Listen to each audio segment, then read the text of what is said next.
Have you ever known, deep in your bones, that you were capable of greatness, only to feel an invisible current pulling you away from your own destiny? In a quiet town lived a young man named Ryan, who carried that very fire in his eyes. He wasn't just smart, he was brilliant. The dream of becoming a doctor was a clear, shining star in his mind.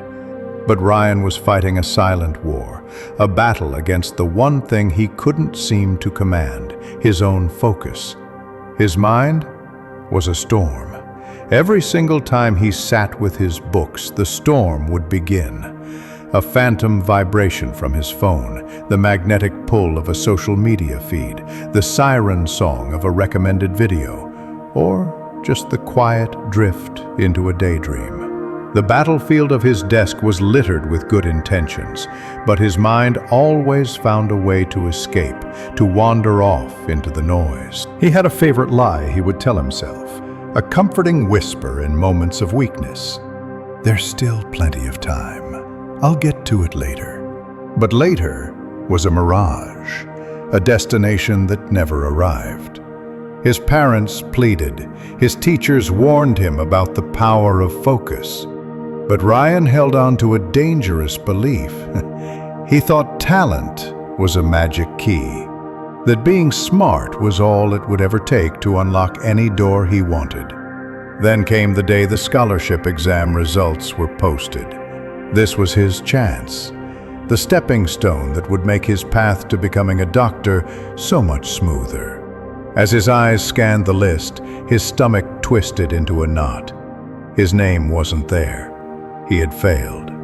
His heart didn't just break, it felt like it shattered into a million pieces. He watched as his friends, the ones who had put in the steady daily work, celebrated their victories.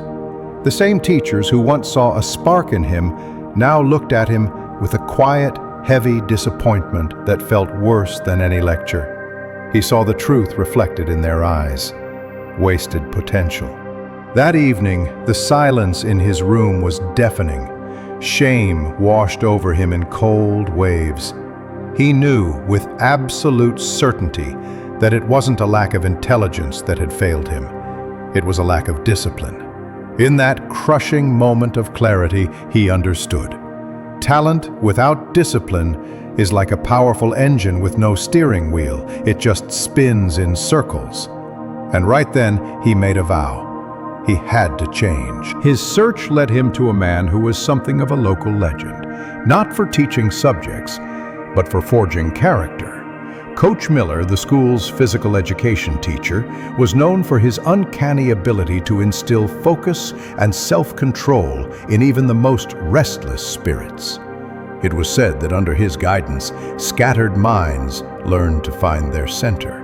Ryan found him by the track, his posture radiating a quiet strength. "Coach," Ryan began, his voice shaky, "I can't focus. When I try to study, my mind just jumps. It goes everywhere except where it needs to be. What am I doing wrong?" Coach Miller offered a small, knowing smile. "Controlling the mind is the hardest sport of all, Ryan. Come with me." He led Ryan onto the empty school field, retrieved a simple toy bow and arrow from the equipment shed, and set up a target. "Let's see your aim," the coach said. "If you can hit the center of that board, you'll show me where your focus truly lies." Ryan drew the string back, aimed, and let the arrow fly. It sailed wide, missing the target completely. "Tell me," the coach asked gently, "what were you looking at when you took the shot?" Ryan confessed. "The trees behind the target, the lines on the field, the board itself." The coach nodded slowly. "And that, right there, is the problem. You're trying to look at everything at once. A great archer," Coach Miller continued, his voice steady, "sees only one thing, the center of the target. Everything else fades away. Your phone, social media, your daydreams, they are the trees and the field, Ryan. They are a blur. To hit your mark in life, when it's time to study, you must see only your goal. Nothing else exists." Ryan understood the lesson, but the path felt unclear. "Coach, where do I even begin?" "I'll give you 4 simple rules," the coach said, his tone kind but firm. "Think of them as your training. 1. Command your thoughts. The second your mind wanders, you catch it, and you gently but firmly guide it back, reminding yourself, this is my time to focus. 2. Build a fortress of routine. Create a schedule for study, for rest, for play. Your brain craves structure. Give it one, and it will learn to obey. 3. Starve your distractions. Your phone, the TV, the apps that steal your minutes, they are thieves of your future. During study time, they must be out of sight, out of mind. And 4, practice daily. Discipline isn't built in a day. It's forged in small, consistent efforts. That is the secret. Ryan absorbed every word. He went home and crafted a strict routine. He powered down his phone and put it in another room when he studied. Whenever his mind began to drift, he could hear the coach's voice, and he would pull his focus back to the target. "I will become a doctor."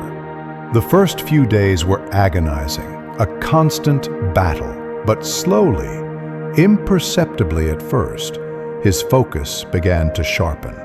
Soon, he could study for hours, locked in a state of deep concentration he never thought possible. A few months later, another critical exam stood before him. This time, he didn't just pass, he finished at the top of the entire class. And he knew with a profound sense of pride that this victory wasn't about luck or talent. It was earned. It was the prize of discipline. A year later, as he walked across the stage to accept a major scholarship, another one of Coach Miller's lessons echoed in his mind. The mind is a wild horse, Ryan. If you don't learn to hold the reins, it will drag you through the dirt. But if you train it, if you earn its respect, it will carry you to any destination you choose. From that day forward, Ryan lived by a simple, powerful truth. Train your mind with discipline, and success will have no choice but to follow. If this story resonated with you, if you feel its message is one that needs to be heard, help it reach others by liking and sharing this video. And to join us for more stories that inspire, don't forget to subscribe to the channel. I'll see you again soon.